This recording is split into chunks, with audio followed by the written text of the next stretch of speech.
On this episode of WTF, we are going to tell you everything you need to know before smoking meat.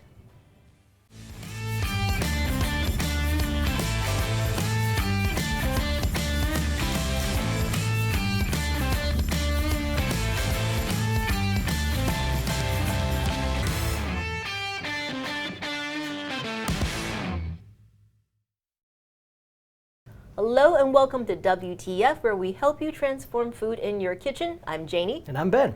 And today we're talking all about smoking. So make sure you stick around, subscribe, and also we do have a weekly giveaway. Now, one of the things that's interesting about this episode, Ben, is that originally we wanted to do it as part of our preservation series because we thought smoking was a form of preservation. But there's something really interesting that we found out that I want to address right away, which is, does smoking really preserve food?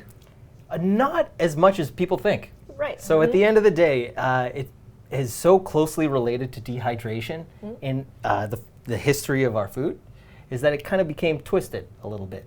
So a lot of times when a hunter-gatherer society would have a big catch or game animal, they'd have to either break it down and cook it in order to preserve it. So and just otherwise it would go bad. So ultimately, they'd hang and cook meat right by a fire. What's by a fire? Smoke. Yeah. Essentially, yeah. So it became kind of like twisted that way, where they're so closely related that the food preservation is really due to the dehydration rather than it is to the smoking. But smoke itself has several different compounds that can lead to preservation. Like there are nitrites, there are aldehydes or alcohols that all help to preserve, but in this case it's just surface level. Yeah, and so when we go into stores, right, I bought a lot of smoked foods because they're delicious. Some will last only a few days, like they're not preserved at all, and some will last literally forever. What's accounting for that difference if it's not the smoke itself? It's usually a salt cure. So a lot of these pieces of meat can be literally treated with salt to dehydrate them, essentially, to eliminate the environment where bacteria can grow. And just leading into the food smoking, it's essentially most cured meat needs to be cooked, without a doubt. Yeah, and I think that's also always a like a little confusion when we get bacon or even like a like a smoke. I like to get my dog like smoked bones. I'm always like, why don't they last this long? Aren't they preserved? Right? So now you kind of know, but we wanted to cover smoking because it's such a great way to add flavor to food. It's delicious, and we wanted to give you some tips and tricks on how to get started if you haven't done it before. Now, let's talk a little bit about the different types of smoking. So there's like hot smoke, where you fire up the smoker, which we'll talk about in a bit, and then there's cold smoking. What is the difference? So cold smoking is usually performed at temperatures around 90 degrees. 90 degrees or to room temperature. Okay. So really it's designed to flavor and not cook. Okay. So it's good for certain things like cheeses. You'll find certain things that are smoked like tofu. All are usually cold smoked. All right. And we have here a really fun little tool. It's called the smoking gun. I don't know if you can see it behind the cheeses. I'll shove it right here. But this is essentially like a little portable cold smoker to add flavor, and you got all these different types of wood chips to flavor them. And we've done episodes all about them. We'll link to them in the description, but about like how do you make cured salmon, smoked salmon, how do you make a smoked cocktail, smoked coffee. Those are delicious. So we want to just kind of cover the quick differences between the two and show you how to do a smoked cheese platter with our fun little cloche here. I like saying the word cloche. Cloche. It's a good one. Okay. So how do we use the smoking gun? What are we doing? So essentially we have a chamber where we can load our wood pellets and a fan. That we power on. So once the wood chips are lit, we start a fan, and that starts to blow it through this hose. If we do this properly, there won't be smoke filling this room. But really, we have to connect to our cloche. Yep, there's a little hole in the back. There's a little hole in the back. And so as you can see, this is already filling up with smoke right here. Now, if we wanted to do this for full, I think it's, about 3 minutes, right, to truly flavor this cheese? Yeah, 3 to 5 minutes, just really out at room temperature. It's just going to get a nice smoky flavor on all that cheese. In here we have mozzarella, we have cheddar, we have brie, and we have Gouda, all common smoked cheeses. Yeah, but you can literally smoke anything and see whether it's delicious or not. It probably will be. And this is kind of a fun thing to do at parties because then you can dramatically lift the cloche to reveal the smoke. I should remove that, yes. Before I lift it, everything goes flying off the table. There we go. Okay, dramatic reveal. Whee! Flip it. I think this is super fun. It is. I hope I hope the smoke alarm does not go off in here. We're good. Okay. All right, so that's kind of a quick rundown on cold smoking, a fun way to flavor your food. But of course, what we really care about is what can we do in the smoker. So let's talk about that a little bit. What is happening in a smoker? So we have one right here. We bought it for our R&D purposes. What's happening when you use like a smoker? So essentially we have... This is hot. I should not touch it. Yeah, sorry. It's essentially, it looks like a mini fridge, but it is a nice insulated oven. So opening it up, you can see a nice smoky seasoning that's on there. That every smoker should look like that. If you're using a clean smoker, I mean, you're either not using it enough or you're just a little, over the top with your cleaning. But ultimately, we have a plate that holds wood chips and a heating element underneath. So as the heating element heats, it smokes the wood chips and the smoke rises to a vent through the top. So essentially, you're just getting heat that's flowing up and up. All the while, we have a nice piece of pork butt right here. Nice Boston pork round that we used a nice in-house rub. And we smoked it for 9 hours using hickory wood in this very smoker. Yeah. And this part, I know people, there's dry rubs, there's brining. Everyone has like their favorite version of it. So whatever rocks your boat, you can go with it. I don't think it matters. So what we used is actually what we call Scott's favorite pulled pork rub, which he had always made, and it was always delicious. So we're like, let's smoke this. And we did make one addition to this. We did. We added red miso powder. Ooh.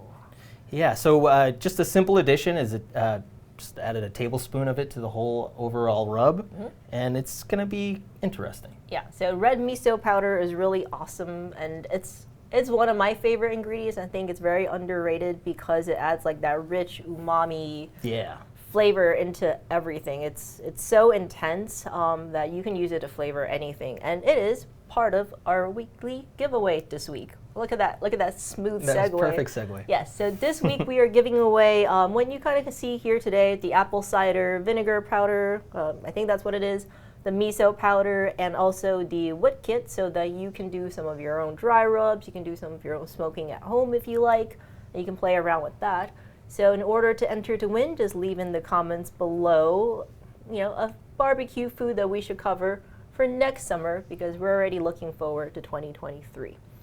All right, now let's talk about the process for what you did to get this, but ready and delicious. Yeah, so with any smoked meat, it's good to take your cut, clean it, round it out, cut off any unwanted edges and fats, because they're either going to caramelize and brown or burn. Okay. So you want a nice even surface. This, believe it or not, was an even surface, but you can see the craggly nature of it. Yes. As it smoked, it kind of dried and created these crevices. And ultimately, is the way to limit that is just to round out your meat. Okay. Okay, so other than that, once it's rounded out, you let it kind of dry in the air. So with the little air circulation at room temperature, a small film will form over your piece of meat called pellicle. And this pellicle is just a dryness that forms. It's almost like a membrane around the meat. And you can kind of see that here as well after smoking. Yeah, and it just helps the smoke adhere to the meat. So once that was formed, we did a dry rub and let it rest for about 10 to 15 minutes. Oh, that's it? Okay. Yeah, and I mean, while it's resting, it does sweat a little bit, just in room temperature. And once that kind of glued all the seasoning in, we got it ready for the smoker. Cool. And how do you know approximately how long to smoke for? Is it like per pound of meat? What's that based on?